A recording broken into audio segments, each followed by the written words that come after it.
Olá, seja bem-vindo a este canal. Eu sou o pastor José Carlos e trago para você mais uma reflexão bíblica. Mas antes, quero lhe pedir, caso você não seja inscrito nesse canal, se inscreva, dê um like e se você achar interessante, compartilhe, amém? Mas eu tenho certeza que você vai achar interessante esse tema. Olha, o tema de hoje é a sua vida na linha do tempo.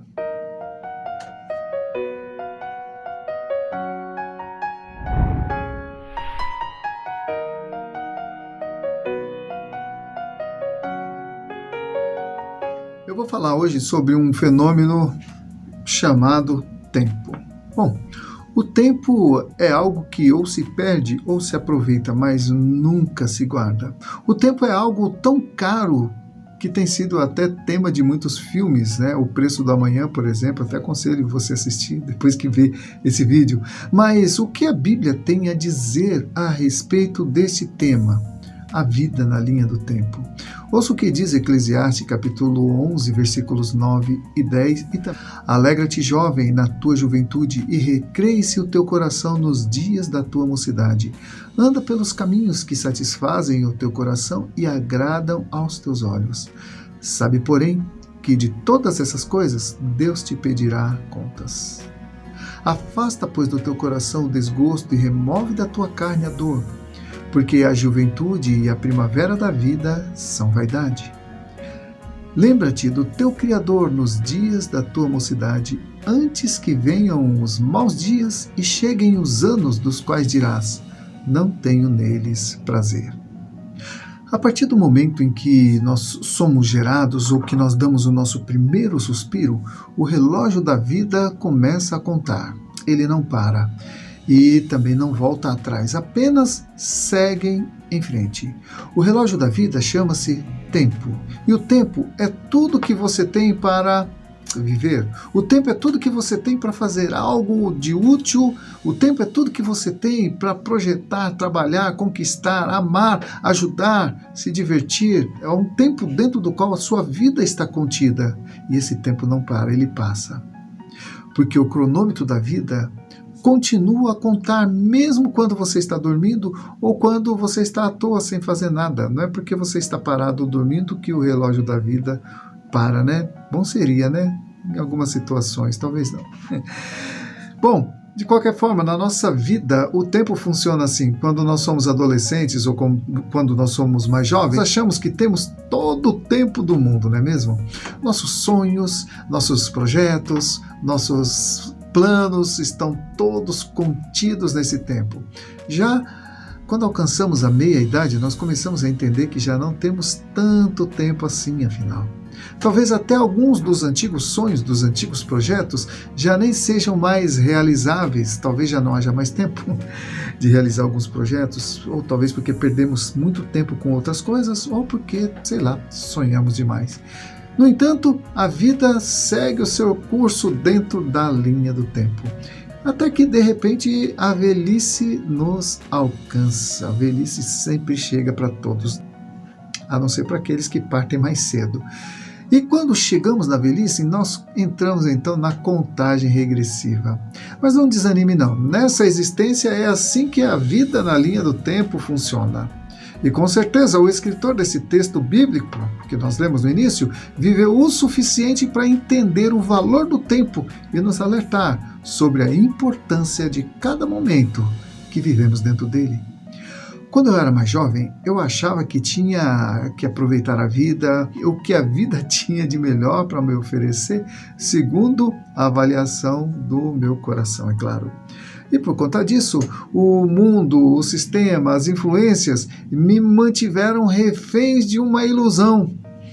Uma ilusão de que eu estava aproveitando a vida, de que eu estava curtindo a vida e eu não percebia que, na verdade, eu a estava encurtando, eu estava desperdiçando a minha vida. Mas agora eu lhe pergunto, responda para você mesmo.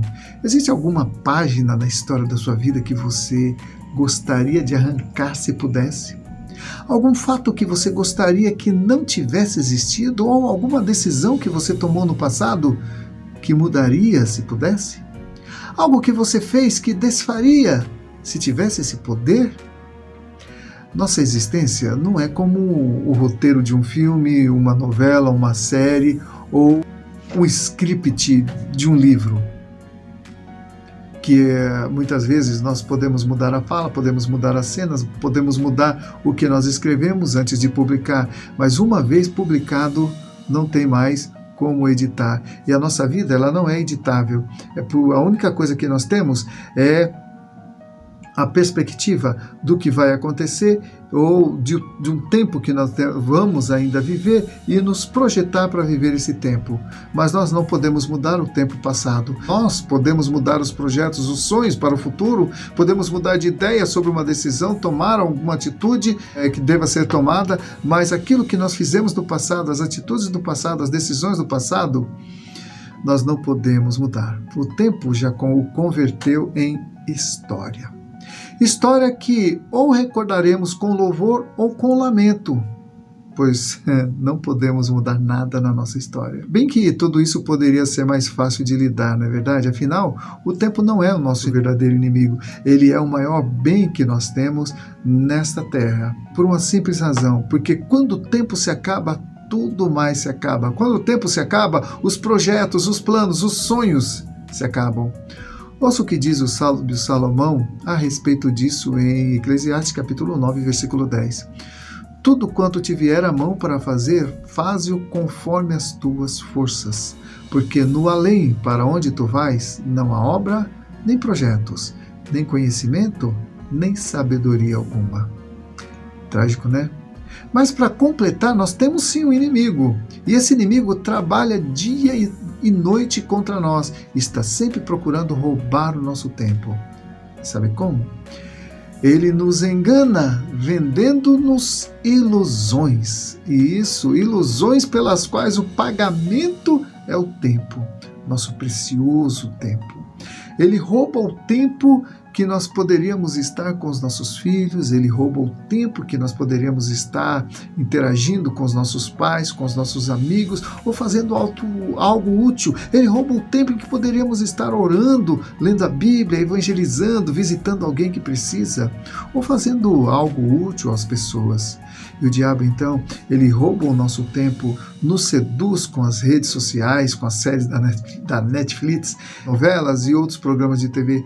Ele nos faz desviar o foco e, desviando-nos do foco, nos desviamos também do caminho. Enfim, o diabo tem nos roubado o que nós temos de mais precioso nessa vida e nós nem temos percebido: o tempo. E em troca disso, ele nos vende seus produtos que pouco proveito têm e que nos fazem perder tempo. O pecado é um deles. Aliás, o pecado é o seu principal produto e está sempre em promoção. O pecado normalmente vem com a embalagem legal, atraente, como um presente de Natal. Ele só não vem com o preço e também com a lista de efeitos colaterais, porque o pecado, ele tem seus efeitos colaterais e ele tem também o seu preço. A gente nunca sabe qual é o preço do pecado. A gente só vai saber quando estiver pagando, e muitas vezes é mais caro do que imaginamos. Bom, no entanto, vamos ser sinceros, nem tudo é o diabo. Muita coisa errada, muita confusão, muita perda de tempo é consequência das nossas escolhas. E nós é que vamos prestar contas a Deus de todas as escolhas que nós fizemos, e não o diabo. O diabo não vai ser acusado dos nossos pecados, ele vai ser acusado e condenado pelos pecados deles, mas as escolhas que eu e você fizemos, nós vamos prestar contas. Amém? Lembre-se disso.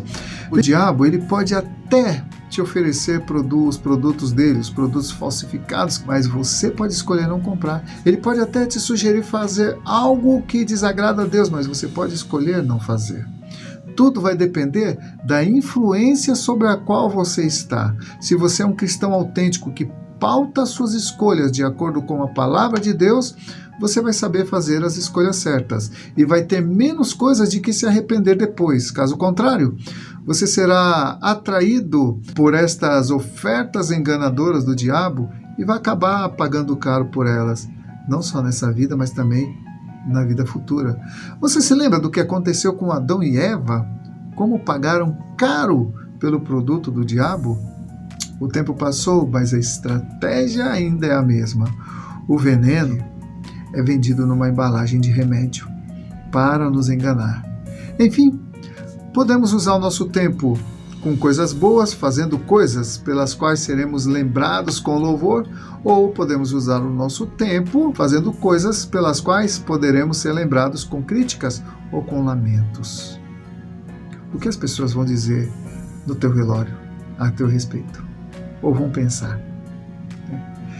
De qualquer modo, durante o tempo que estivermos aqui, nós deixaremos as nossas marcas nas pessoas à nossa volta, deixaremos um legado, deixaremos a nossa impressão. Talvez algumas dessas pessoas até nos copiarão pelo impacto que lhes causamos, ou nos odiarão pela mesma razão. Ouça o que diz Moisés no Salmo 90, versículos 9 a 12.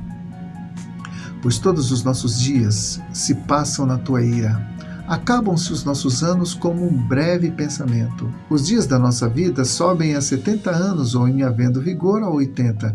Neste caso, o melhor deles é canseira e enfado, porque tudo passa rapidamente e nós voamos.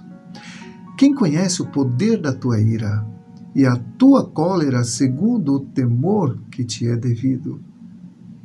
Ensina-nos a contar os nossos dias, para que alcancemos coração sábio. Amém? Se você foi edificado com essa reflexão, compartilhe, dê um like e aguarde novas postagens. Muito obrigado, que Deus te abençoe. Não se esqueça de se inscrever se não for inscrito, de dar um joinha, tá bom? Para que o YouTube entenda a relevância desse canal e assim a gente pode continuar propagando a palavra de Deus. Um abraço.